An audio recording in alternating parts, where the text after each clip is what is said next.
It's the E-Commerce Minute, your daily dose of e-commerce, tech, and retail news with your hosts, Bart Mraz and John Suter. The E-Commerce Minute is a production of Sumo Heavy, a digital commerce consulting firm in Brooklyn, New York, and Philadelphia. Find us on the web at sumoheavy.com.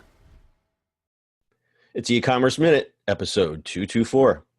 In today's episode, Tesla kills the semi. As we reported way back in November 2017, to much fanfare, Tesla introduced an all-electric semi-truck. Many large companies pre-ordered the vehicles, notably Walmart, who pre-ordered 15, as well as DHL, JB Hunt Transport Services, and grocery chain Meijer, which ordered 4. The forward thinking of the semi-truck was Tesla's next step to move the economy away from fossil fuels through electric cars, solar roofs, and power storage. But on the recent Q1 2018 earnings call, the semi received no mention except in response to questions, and CEO Elon Musk essentially admitted the project had been put on hold. Lack of capital to ramp up production and several technological challenges are seen to be the nail in the coffin for the project. The financing situation has only gotten worse since then. This is a disappointing shift from the fanfare and excitement the semi generated at launch. Musk called it a beast and promised that the semi would redefine the trucking industry. Tesla supporters called the truck a game changer. The truck was said to be more cost-effective in the long run, earning the project much positive press. Pre-orders flooded in, but now it appears the wheels are off and it's doubtful we'll see a fleet of semis on the road anytime soon. Aww, they that killed sucks. it. I love this thing. I thought this thing was cool. The hell? So the when they launched this thing, it had the desired effect. It goosed their share price, which distracted from, because we all know they're having problems with their Model 3. They're still trying to get those things out the door. They promised the thing would come out in 2019. Lots of companies placed orders. I think UPS even placed some orders, which I didn't have in this story, but and that was it. Well, I mean, they've been having so much issues with, just the was it Model 3 or whatever that is. Yeah, the Model 3. Or S. I guess it's S. Whatever. Model 3. Yeah, that, like, not issues, just production, right? Like, they just don't have enough time. Like, there's just not enough of them. That I mean, that makes sense for them to be like, maybe we slow down. Yeah. I mean, they're having cash problems, they're having production problems, and it's really crazy because they make such a great car, but I just think the technological hurdles are costing too much damn money.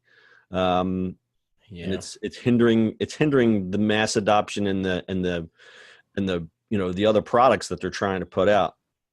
It is, but it's just very expensive. And the idea, the thing that got me excited about the semi was that it's going to cost less in the long run. It's good for the environment. There was a lot of positive things about it. But in some of the things that I read, what you have to realize is that trucking is a super conservative business. They've got to get these vehicles. They have to travel tremendous distances reliably for many years. You have to be able to repair these things. If the guy pulls into the truck stop, you got to have, I don't know truck parts, but you got to have that part available. Can you imagine? Okay, let's take your dad. Your dad's driving his truck for Walmart, and the EV truck breaks down. They have to send a special fleet out to come fix it. Yep. The EV presents a lot of serious problems in that respect.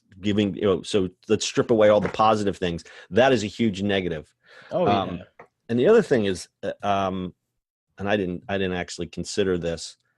We saw all the companies coming out and saying, "Oh, we're going to pre-order this. This is going to be great." And you think all these forward-thinking companies, like Walmart, that's how it came onto our radar for the e-commerce angle. I mean, it turns out that it doesn't matter. These people don't care if they don't get their trucks because they got the positive press out of it, and it's a PR expense.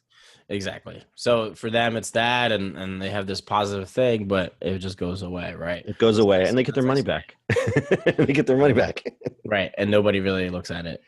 And that's really, and I think that's the kind of the challenge that the electric and solar industry has had throughout the years, where it's like it looks good and it sounds good, but to actually implement it is a lot harder than anyone realizes, and it's a lot more expensive.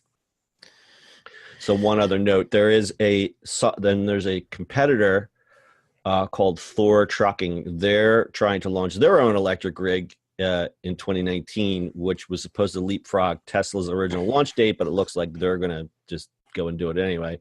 And Nikola Motor Company, get it? Nikola versus Tesla, another EV startup. They're developing their own electric semi and are suing Tesla for $2 billion for design patent violations. So this thing is dead. Anyway, okay. This thing is dead. So stick a fork in it. The wheels are off. The Tesla semi is dead. I'm kind of disappointed in this, but that's business, kids. All right. Got anything else, Bart? That is it. All right. That's your e-commerce minute for today. We'll see you on the internet tomorrow. That's it for today's show. If you like the show, do us a favor and subscribe or leave us a review on iTunes. And don't forget, you can now listen to the e-commerce minute on your Amazon device. Just add e-commerce minute to your flash briefing. And finally, if you have a comment or suggestion or just want to say hi, find us on social media at Sumo Heavy.